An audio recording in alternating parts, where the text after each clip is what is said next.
My name is Rose Berry. I'm a pastoral associate here at St. Mary of the Assumption in Gilroy, California. I have been on staff here since 2003, and I've been a parishioner here since 1989. This church was built in 1965. Our cruciform, or three-nave structure, is really challenging acoustically. Our main concern has been the spoken word, of which there's a lot at Mass.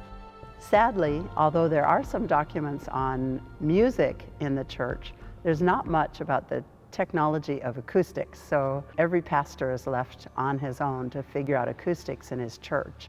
My main focus is liturgy. I have a technical background, so I also became the go-to person for technological questions, improvements, and problems. My name is Bob Croft. I'm an audio-video consultant in the Bay Area.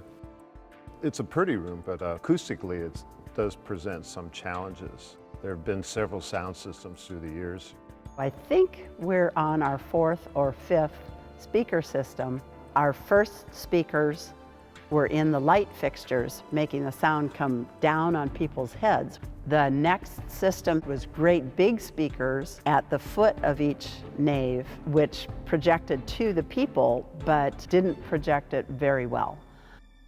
I thought that the Renkus-Heinz ICONYX would be a great fit for the room, not only acoustically, but also a small footprint. When I was introduced to the Renkus-Heinz steerable column speakers and heard some examples of what they can do in spaces similar to ours, I immediately started fundraising. We have two IC16s for the main nave. They're aimed in such a way that we have uniform coverage throughout the whole area. The IC8s that we have in the smaller nave, we have one on each side instead of two. I was happy to be able to install the ICONYX because it changed the whole nature of the sound. We're very, very happy with the result.